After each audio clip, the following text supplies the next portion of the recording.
ও টুঙ্গির মাঠের হুজুর, আপনার কথা তো খুবই ভালো লাগে। ভালো তো লাগছে বটে, যেখানে আল্লাহ বলেছেন ভালো কাজের আদেশ করো, মন্দ কাজের নিষেধ করো। যেখানে আল্লাহ বলেছেন ভালো কাজের আদেশ করো, মন্দ কাজের নিষেধ করো। তুমি তো খুব ভালো কথাই বললে। কি বললে? সুবহানাল্লাহ বললে এত নেকি হয়, আলহামদুলিল্লাহ বললে এত নেকি হয়, আল্লাহু আকবার বললে এত নেকি হয়, সুন্দর করে ওযু করে 2 রাকাত নামাজ পড়লে অতীতের পাপ ক্ষমা হয়ে যায়। ভালো কথা, বুখারী মুসলিমের হাদিস। এগুলো তো ভালো কাজের আদেশ। আপনি একটু যখন হাত তুলে দোয়া করবেন আগামীকাল, তখন একটু বললে হয় না? এই দেশের নেতা নেত্রী জনগণ সবাই একবারে টুঙ্গি থেকে নিয়ে মতিঝিল পর্যন্ত হাত তুলে দোয়া করতে প্রস্তুত। সারা বিশ্বের বহু নারী পুরুষ টিভিতে তাই ছবি দেখে হাত তুলে দোয়া করতে প্রস্তুত। ও ইমাম সাহেব, ভালো কাজের আদেশ করলেন, মন্দ কাজের একটু নিষেধ করবেন না? মন্দ কাজের নিষেধ এইভাবে করেন। আপনি হাত তুলে দোয়া করার পূর্বে বলুন, এই দেশের নেতা নেত্রীকে আমি বলতে চাই, রাসূল সাল্লাল্লাহু আলাইহি সাল্লাম বলেন, আলী লা তাদু 3 সালাত তামস্তাহু ইল্লা কবর মুসরিমান সাওয়াইতাহু।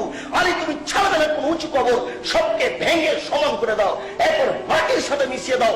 24 ঘন্টার মধ্যে বাংলাদেশে যত উঁচু কবর আছে সবকে ভেঙে সমান করে দিতে হবে।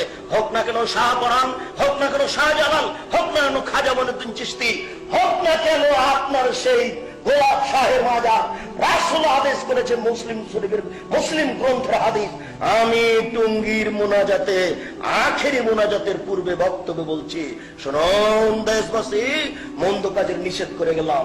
শুনুন, আল্লাহ রাসূল বলেন, আলী যত ছবি মূর্তি রয়েছে সবকে ভেঙে একাকার করে দাও। 24 ঘন্টার মধ্যে এই দেশে যত ছবি মূর্তি আছে রাস্তাঘাটে, কলেজ, বিশ্ববিদ্যালয়ে সবকে ভেঙে খান খান করে দিতে হবে, চৌচির করে দিতে হবে। ও ইমাম সাহেব, হাত তুলে দোয়া করার পরে একটু মন্দ কাজের নিষেধ করুন। এইভাবে আপনি বলুন, 24 ঘন্টার মধ্যে দেশের মাটি যত পতিতালয় রয়েছে, টাঙ্গাইলের পতিতালয় বন্ধ করতে হবে, ফরিদপুরের পতিতালয় বন্ধ করতে হবে, বাংলাদেশের মাটিতে যত পতিতালয় রয়েছে সব বন্ধ করতে হবে। 24 ঘন্টার মধ্যে এই দেশের মাটিতে যত ব্যাংকিং ব্যবস্থা রয়েছে, সুদী ব্যাংক, সব বন্ধ করতে হবে। এ হলো মন্দ কাজের নিষেধ।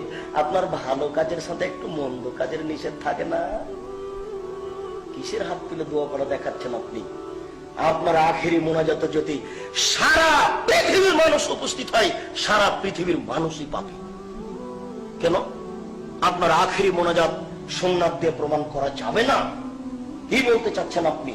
আপনার যদি আখেরি মোনাজাত চলে, তাহলে কথার কথা আরাফার মাঠে একটু আখেরি মোনাজাত করলে হতো না? আপনার খুব ভালো মনে আছে, জানা আছে,